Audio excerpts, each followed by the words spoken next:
It's time! Jones for three. Oh, it drops and falls through. Here's Jones, a step back and splash.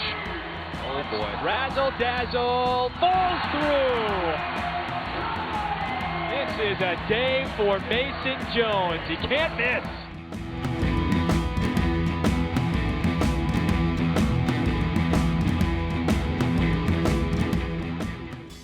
Well, welcome into the basketball podcast of Mid-America. Seth Campbell joined alongside Scotty Bordelon, and we are trying to keep you hot during this cold season, trying to stay as hot as Mason Jones was against Tulsa.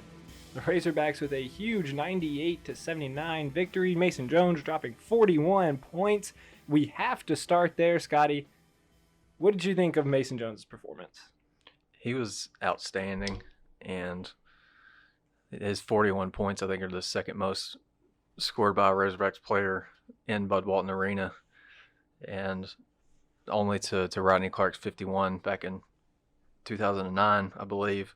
He was great. Like it's funny. Like you watch him at the beginning of games, and if that first shot drops for him, then he just starts rolling, and he kind of falls into this confidence where he's like, every time I touch the ball, every time the ball leaves my hands, I feel like it's going in.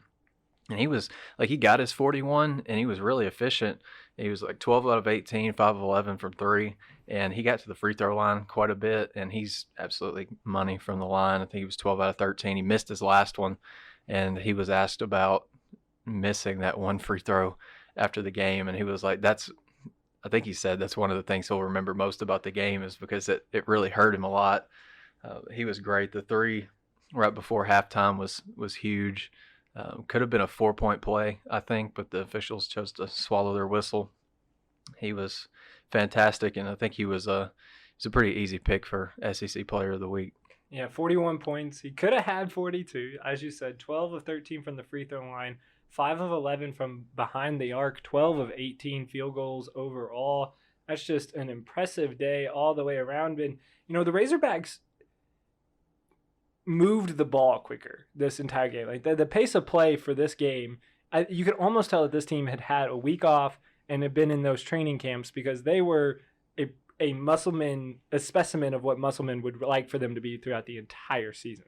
Right, and I think that's one thing that Arkansas focused on during its week between games. Obviously they got back into their training camp type practices Monday, Tuesday, Wednesday, and then kind of backed off on Thursday, Friday leading up to the games. But Musselman said it in his press conference after the game. He was kind of, in analyzing some of Arkansas's past games before Tulsa, he noticed that, Arkansas was playing at almost like a grinded out type of pace. And Jimmy Witt and Jalen Harris, whoever's bringing the ball up the floor, was kind of walking it up. And they became kind of this slow, methodical team for a few games. And Musselman said, like, they can do that if they want and maybe have some pretty good success with it. But ideally, they want to be pushing the ball across half court, 25, 26 seconds on the shot left on the shot clock. And that, obviously, you get the ball into your half of the court quicker. I think that helps with offensive efficiency. I remember talking to Jimmy Carter about that. There have been some studies done that show if teams get the ball across half court, like within the first 4 or 5 seconds of the shot clock, then their offensive efficiency numbers go up. And we saw that on Saturday. They had their best offensive efficiency rating of the season. I think it was 128.4, which is really good. Arkansas has not had a number near that high in its other 9 games. And it also helped that Isaiah Joe got going a little bit too. He had his third 20-point game. So, and I think going back to the pace, I was looking at my Hooplin's site. According to them, Arkansas had its most offensive possessions in any game outside of the 2 overtime games and the season opener against Rice, when they also scored 90-plus points. So, I mean, I think they got the pace where they wanted it to, and they were outstanding at the beginning of the game and kind of just they knocked Tulsa out at that point. And I don't think Tulsa got any closer than 9 the rest of the way. So pace played a big part in that win. Yeah, I agree. I don't think Tulsa was in this game after really the first 8 minutes of the game. Arkansas came out, started out strong, and really, put their mark on this game. How they wanted to play this game. They were going to make sure that, we are going to control the tempo. We are going to control really every aspect of this game. We haven't been in Bud Walton Arena in it was over 2 weeks, I believe. So yeah. And so they wanted to get back into there on a Saturday crowd, and they really did control the game. There was an opportunity for Tulsa towards the end of that first half. Arkansas, I think, kind of realized that they were putting it on Tulsa a little bit, and they kind of let off the gas just a tad. They had a few turnovers, and Tulsa cut it within single digits. But then they Mason cut it to 9. They cut it to 9, I know, in the second half at one point, and then Arkansas was able to answer those, so put the game away. Yeah, and then, at the end of the first half, Mason Jones' huge three-pointer, the buzzer beater, that was a buzzer beater, that was a big play as well. So it was all around a fantastic game.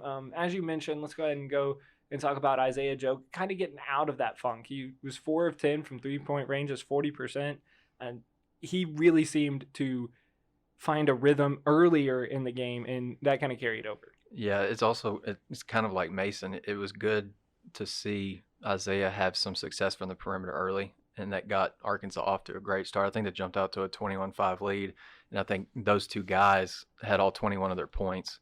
I think they got out to maybe it was like a 15-5 lead, 14-5 lead, and I think those two guys had all their points. I know Jimmy Witt and Desi Sills had buckets to push the lead to 21-5, but Isaiah's playing pretty well in December. I think he's gradually scored more per game. He had 16 in the first game of the month, and then he had 18 at Western Kentucky on 5 threes on a career. I think he tied a career high with 14 attempts at Western Kentucky, and then he knocked down 3 of his first 4 against Tulsa, which was good to see. And I think we mentioned it like last week. I've been waiting on one of those games where Isaiah just has a day where it seems like he's just unconscious from 3, and he missed a couple of really good looks toward the end of the game that could have pushed him, could have made a 20-point game, a 26, 28-point game for him. He was great, and he's shooting the ball. I think he's 12 out of 34 from 3 this month, which is 35%. That's not bad. He shot, I think he was 33% in November. So his numbers are starting to rise, and in the last 2 games he's shooting nearly 38%, and that's on 24 attempts, I think. So that's a 38% is a pretty good number for a high volume shooter. And the thing that I liked was those 4 threes that he hit were from different spots on the floor. I think it was left wing, top of the key, right wing, right corner. That right corner 3 was the first one he'd made all season after 14 attempts. Isn't that's kind of crazy? We just have to point it out here on the podcast, and we'll go ahead and make one. Yeah, and all 4 of his threes were catch and shoot, and he was 4 of 8 on catch and shoot threes. Those 4 threes were a season high in that category, and then he got it done defensively too. Like he had 3 steals, and he was diving on the floor in the first half, knocked the ball near half court. Tipped it out to Mason Jones for a layup too. So I mean, even he got his shot going a little bit, but I mean his defense is still there and has been all year. Yeah, he does play fantastic defense. I mean, he came up with 3 steals against Tulsa, and the 5 steals for the Razorbacks kind of shows you that they were having more active on defense. Musselman wasn't necessarily pleased with how they were performing at Western Kentucky. I think that's another one of those things that happens when you go back to that training camp, and that training camp mindset is you can ingrain into these guys, this is how we're going to play. And they went back and really hard-nosed defense that we haven't seen since really the first 5 games of the year. Right. And I'll say this. I know Arkansas has been averaging, I think it turns teams over like an average of 19 times a game going into Tulsa. Mm-hmm. And Tulsa only turned it over 13 times. But what Arkansas did was they made Tulsa pay immediately for those turnovers. I think 23 points off those 13 turnovers, mm-hmm. and they got out and ran when they could. They were plus 19 I believe, in fast break points. So they were active defensively, and whenever they got the chance to run, they did. And I think that was kind of a direct result of Musselman just being like, hey, we got to pick the pace up and make teams play at our pace and not necessarily the other way around.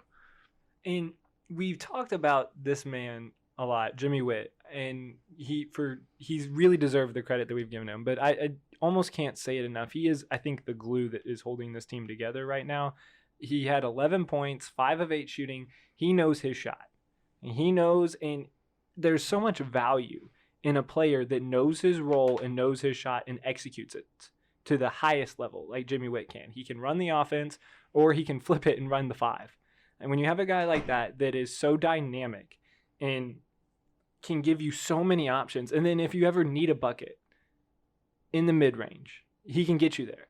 And that mid-range jumper opens up so many other things, because at some point I was rewatching the game and the broadcasters were talking about at some point when Jimmy Witt gets into, that 15-foot range, he's like, in conference play, people might have to start doubling him. Right. And are you going to double Jimmy? Tulsa actually did double him at one point. And are you going to double Jimmy Witt and leave Mason Jones and Isaiah Joe open?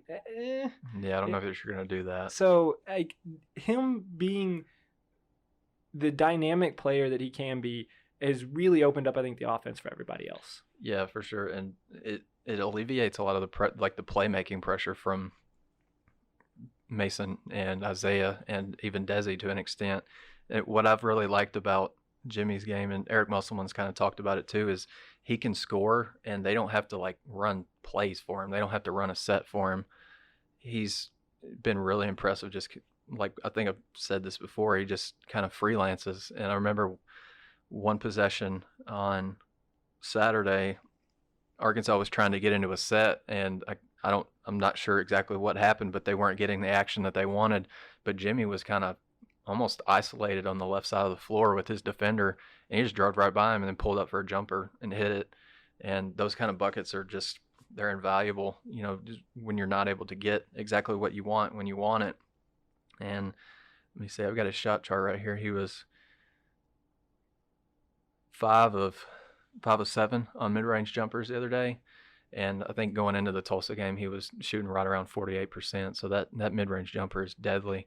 And I think twice against Tulsa, he hit mid-range jumpers on back-to-back possessions. And so Tulsa didn't really have an answer for him. And he's so long, and he's athletic enough and long enough where he can kind of get to his spot and rise up. And a lot of his shots aren't even contested. So people may want to say that the mid-range game has died out of basketball, but Jimmy Witt's been phenomenal there. Jimmy Witt has got it on life support right now. He does. Is bringing it back, and he's also doing his thing, what he's supposed to do on the defensive side in getting rebounds. He's 3rd on the team last game against Tulsa with 5 rebounds.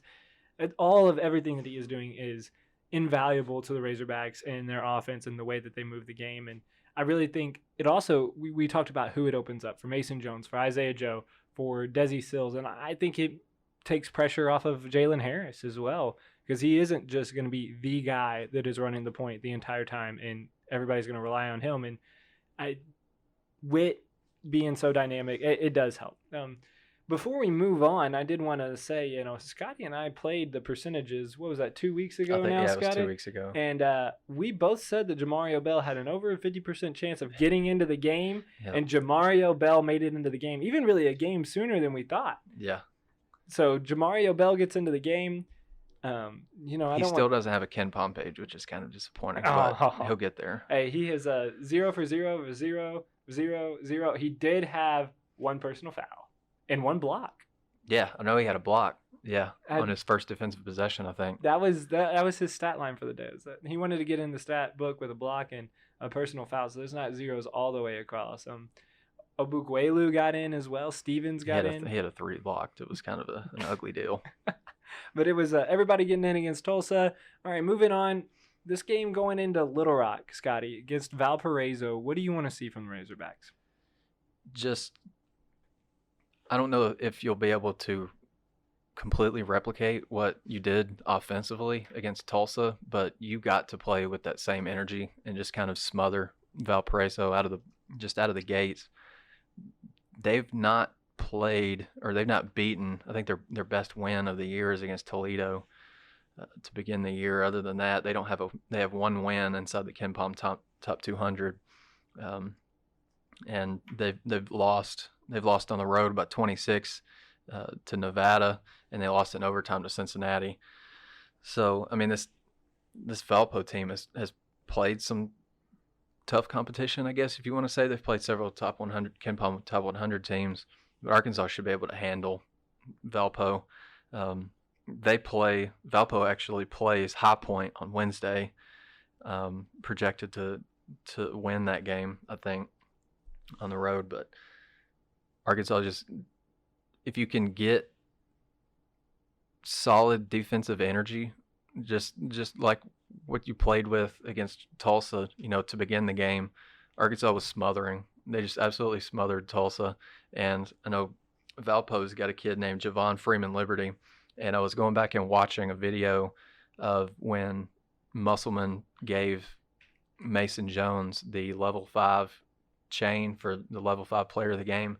Looked at the whiteboard, they already had Freeman Liberty's name up on the whiteboard. So they're definitely game planning for him. The key is to shut him down. That's what the whiteboard said.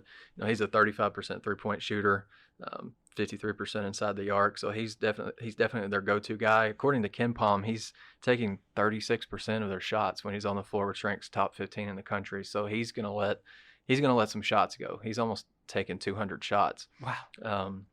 10 games into the year. So he's a high volume guy. Arkansas's got to do a good job eliminating him, and then taking away, some of their secondary players, some of their role players. Just defensively, just continue to play with active hands, play with verticality on the interior, and then obviously you got to knock some shots down. I want to see if Isaiah Joe can continue to build on what he's done this month. He was great last year. I didn't go to the game in Little Rock last year because of a buddy's wedding. But Isaiah, I think, was 5 of 6 from 3. So, maybe see if Isaiah Joe can have one of his takeover games and, maybe build some steam going in Indiana. All right. We're going to play a little game now here on the basketball podcast of Mid-America. We're going to spice things up a little bit. This time, we're not going to play the percentages, Scotty. We are going to buy or sell. And the first buy or sell is less controversial than Little Rock game in football, but the Little Rock game in basketball, are you buying it or selling it? I'm buying it. I know there's people in South Arkansas, just being a South Arkansas kid, can't always get to Fayetteville. Like, there's kind of at least where I grew up, there was almost like a perception that Fayetteville is like 10 hours away. You know what I mean? Yeah. Like, it takes forever to get there. I know my little brother thinks that. He lives in Arkadelphia. He thinks Fayetteville is like 8 to 10 hours away. That's why he doesn't come up here near as much as I'd like. But the Little Rock game just is. I mean, it's more centralized, where I feel like more people in the state can get here. And I don't know. I like I've not covered an Arkansas game in North Little Rock before, but I've been to one. I think it was when I can't remember who Arkansas played, but it was right around Christmas time, and the building was packed. It was a fun atmosphere, fun environment. I like it, and I'm kind of eager to see what kind of crowd Arkansas is going to have on Saturday. I can't imagine that there's too many tickets that are still available, but I like it, and maybe I've got a little bit of bias being a South Arkansas kid. And, Little Rock's just an hour and a half away from where I grew up, and went to several games there when I was younger. I'm buying it as well. There's multiple things that go into this. First of all, it's not like football where you get 5 or 6 home games and you have to give one of them to Little Rock. It's not that. And you have, how many home games do they play? Like roughly around 20 or so. Arkansas, yeah, I think it was 18 or 19 this year. So you get roughly around 20 home games. You can give one of those to Little Rock, and like Scotty said, you have the people that aren't located near Fayetteville. They can't always go see a game. And being from Little Rock, I agree with Scotty. I've seen, as a fan, I went to 2 or 3. I can't remember. I watched Arkansas play, I think it was number 3 Illinois back in 2004. Oh, nice. In North Little Rock. Yeah, they got beat by quite a bit. Was But that the Darren Williams, I'm trying to think D. Brown teams? I'm trying to think who was on that Illinois team, but they were number 1 before the week before, and I don't know why they fell to number 3, but it was a You said that was during the 2003 season? 2004. Okay, 2004. We're doing some quick recon here on the Basketball Podcast of Mid-America, but I'm buying it as well. It's a fun atmosphere. Oh, yeah, that was Deron Williams, D. Brown. Yeah, Luther Head. They were salty. Yeah, that was a good team. Yeah, Arkansas ended up losing here. I can see on this score 72-60. But anyway, it's a good game. I've also seen them lose to Baylor, so maybe I shouldn't go. They always seem to lose, but it's unique. Like, I think of Little Rock kind of more of a basketball town than a football town in a way, because there are a lot of kids there. There are a lot of families there that just grow up playing basketball. Like, basketball is a popular sport in the Little Rock, in the capital city. And so I think it's more of a basketball town than a football town. And I think that people enjoy that game. And even when Arkansas is just not fantastic, I remember I worked a game there 2 or 3 years ago. And I think it was the year. No, Arkansas may have been able to go to the NCAA that year, but it was almost packed. And, granted, there is no television, or you're only going to get it on radio, but I think it's a cool atmosphere. If you're around the area, you want to see something different, I suggest going. Yeah, that makes it interesting, too, that it's not really televised. I know a lot of people don't like it, and, I don't particularly like it because I have to keep the shot chart during the game. Instead of going back and watching it, but you've got to buy a ticket to go see the show this week, and so that makes it, I don't know if unique is the right word, but it makes it interesting too. You just kind of got to be there or read Whole Hog Sports to find out what happened. Ooh, tease there, wholehogsports.com. Yeah, I'll be down there on Saturday. I'm looking forward to it. The reason why it's not televised, in case you were just wondering, I worked for Razorback Sports Network as a student, and so most of your games that you watch online or that are broadcast over the television are actually broadcast by students. ESPN paid a lot of money to the universities to build them studios so that they could produce all of this stuff and then the students could run it. The problem is that is an off-campus site. Therefore, there is no studio built into what is now, I think, Simmons Bank Arena. Mm-hmm. And so you would have to bring in a TV truck, and ESPN is not really interested in broadcasting Arkansas versus Valparaiso. So that is the reason why it is not on TV. Now, if you brought in number 3 Illinois, you might get it on TV. Yeah, bring Darren Williams, Brian Cook, Luther Head back, maybe. You might get it on TV, but Valpo, not having. So we're both buying the Little Rock game. Conference play is about to start here, Scotty. Yep. Arkansas picked 11th before the season to finish 11th in the conference. Buy or sell Arkansas finishing 11th or worse in conference? I'm selling that. I think Arkansas will finish better than 11th. Like, where they finish, like, I think they'll finish top 10 at least. I think it's kind of what we've seen. It maybe been a down non-conference portion of the schedule so far for the SEC. I know Tennessee just lost at home to Memphis, which, granted, Memphis is a really good team. Florida is kind of struggling a little bit. I know that they beat the brakes off of Providence on the road or in Brooklyn last night or on Tuesday night, but I don't know. Like, Alabama's struggling too. I think they're under 500. Like, I don't think they've been above 500 all season.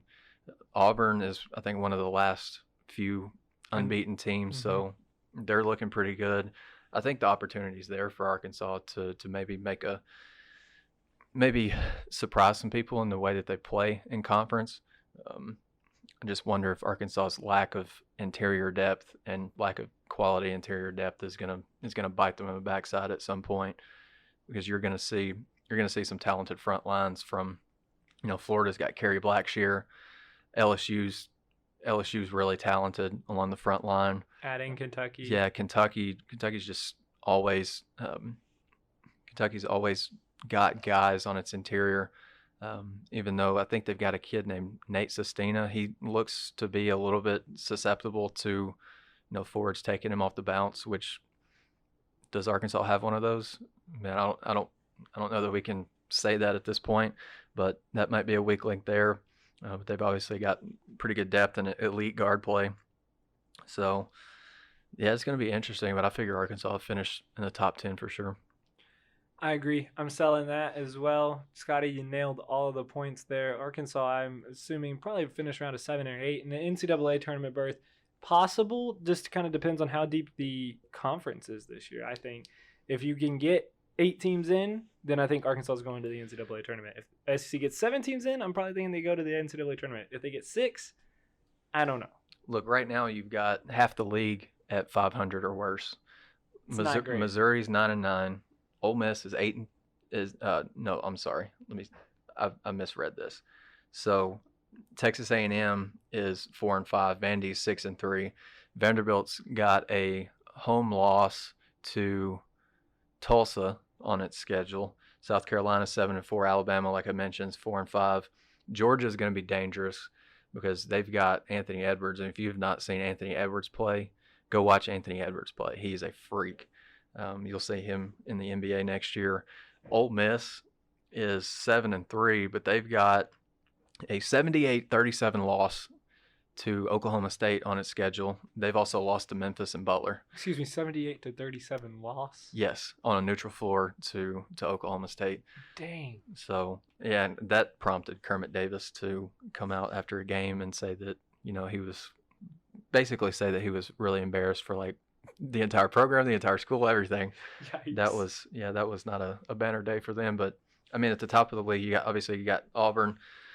Auburn's 9-0, Kentucky's 8-1, Tennessee 7-2, Florida 7-3. Maybe Florida will start getting it together. Florida's lost to Florida State, UConn, and Butler. I kind of understand the Florida State and the Butler loss, but I feel like Florida should be able to handle UConn, even though that game was on the road. So the league, while it might not have a super dominant team, is going to be pretty good again. But the bottom of the league is going to be, I think there's going to be a barrier between the good teams and those that aren't. So you got to stay away from those bad losses. You need Yes. quality wins, and you have to beat the teams that are at the bottom of the conference. And that's your recipe for the Razorbacks. Win the games that you're supposed to win, for sure. And maybe take a couple that maybe you weren't projected to win. If you want to get into the NCAA tournament, I think that's what you have to do. All right, buy or sell. So Scotty and I both bought that the Little Rock game is a good idea for the Razorbacks. We both sold that the Razorbacks will finish 11th or worse in conference. What about, there's 3 non-conference games left: Valparaiso, Indiana, and TCU. Indiana and TCU are the main ones really left on the schedule. Buying that Arkansas takes 2 or 3 from those 3 teams. They should because 2 of those 3 are at least in your home state. And the TCU game, just depending, I'm going to definitely keep track of what TCU's doing. I think they're ranked 56th according to KenPom. They're 8-2 on the year. They don't particularly have an impressive win on their resume yet. They've lost 2 games to KenPom top 100 teams at Clemson in overtime and USC. KenPom says on a semi-home floor. But that game's at home. You'll have, I know it's not the easiest game, taking a break from conference play to play another Power 5 school, but that game is in your building. That game is sold out. If you give a reason, if you play well enough to get the crowd involved, then I don't see how Arkansas drops that one. You should handle Valpo without a problem. The only question I have is obviously it's Indiana, and I don't expect Arkansas to go to Indiana and win. No. Indiana's got a freshman. His name, I wrote it earlier. It is Trace Jackson Davis. He is a problem. 6'9" forward. He had, I think, Indiana beat Nebraska in overtime. I think it was last week or over the weekend. He had 25 and 15. And he's really, really good around the basket. He's almost shooting 65% inside the arc. And then they returned several of those guards that they brought to Fayetteville last year and that Arkansas saw twice a season ago. So that'll be a really fun game. I just, if Arkansas shows well in that game, I think it'll give some people a bit of optimism going into conference play, which I'm really excited for. You start conference play, I think, with a sold out game against Texas A&M, so it should be fun. Yeah, I'm not doing great for our show here because I'm agreeing with you again. I think that Arkansas should beat TCU, and then they should beat Valpo. And I don't really see how the Razorbacks are going to beat Indiana, but it's possible. Indiana is just in a strange stretch right now in that they come off of this stretch where they play Florida State, Wisconsin, Connecticut, Nebraska, Notre Dame, and then Arkansas. All before conference play starts. They're going to play 6 Power 5 teams before conference play starts. Well, it's about time they played somebody. You know what I mean? Like their first 5 games of the year, the best team they played was Princeton, and they're ranked 199 on KenPom. But that Florida State win, I think you're going to see that by the end of the year turn out pretty good. And then that 20-point loss to Wisconsin, that's just a result of having played next to no one and that being your first game of the season. So I think they were stunned a little bit in that game. But UConn win on a neutral floor might look pretty good. And I've not been impressed with Nebraska, but, I guess teams just have one of those nights where, defensively things just aren't working. And, they beat Nebraska in overtime, but Nebraska's lost games to like UC Riverside and Southern Utah, George Mason. I mean, those are pretty ugly, but, take a win, any way you can get them, especially in conference. No joke. All right. Last one here as we wrap it up on the basketball podcast of Mid-America presented by Whole Hog Sports. Arkansas came out in the initial net rankings and they were ranked number 23. That's pretty good. If you stay around that area, around the 20s, 23s, you're almost guaranteed to be into the NCAA tournament with an at-large bid. You really kind of want to hang around at least the top 40, Scotty. So buy or sell, Arkansas stays in the top 40 in the net rankings this year. That's a good question. I don't really know. I don't know. I mean, I figured they could hang around for a while. I think you've got to avoid losing streaks, like stacking losses on top of each other, and then those losses, being lopsided. And I was a little bit surprised that Arkansas was in the top 25 of the net rankings when they first came out, and it's kind of weird to see a team like Kentucky at 58. Like, that's a little weird. And Virginia, I think, is like in the 80s, right? Evansville, baby. Yeah. Coming back to her, yeah, Kentucky. Kentucky's just still having nightmares over Evansville. They're playing well now. I don't know. I guess I don't know. I want to just cop out and say I don't know, and I want to wait and see, but I'll buy it. I think Arkansas will. If they just go to Indiana and they show well, I don't think that's going to end up being a bad loss, especially if you play well. I think people will remember that. It's just you got to avoid the conference losing streaks, and I think this metric is it's kind of made up of like offensive defensive efficiency plus who you played, where you played, and like margin. So just don't get blown out. Play well. Don't get blown out. Yeah, win the games you're supposed to, and I think everything will take care of itself. Go into Indiana and play well, and things will work out for you. Indiana, I think I wrote this morning, is the game time for that Arkansas-Indiana game is set. That's 5 o'clock Central. Indiana's 9-0 at home, so they've done, again, they've not really played anyone at home outside of Florida State, but they're going to be a tough out at home. I mean, they were a tough out for Arkansas, or they were tough for Arkansas to, to kind of hang around with last year. They lost a lot, but they've still got really good guard play, and that Trace Davis-Jackson kid he's an animal. So Arkansas will have to control him. All right, well that is it. I have to answer that question, don't I? I will. I was hoping you were gonna say sell because I was gonna buy and we could be different. But this turned out to be not the greatest of buy or sells because I am buying as well. I think they'll finish in the top 40. All right, Scotty, we are going to wrap it up here on the basketball podcast of Mid-America. I want to thank you so much for joining us. Scotty Borderline giving you tons of insight. You can check out all of his stuff on wholehogsports.com. As he said, he will be traveling to North Little Rock, giving you a fantastic recap of the game. It's like you'll be there anyway or watching it on TV with Scotty Borderline giving you the recap.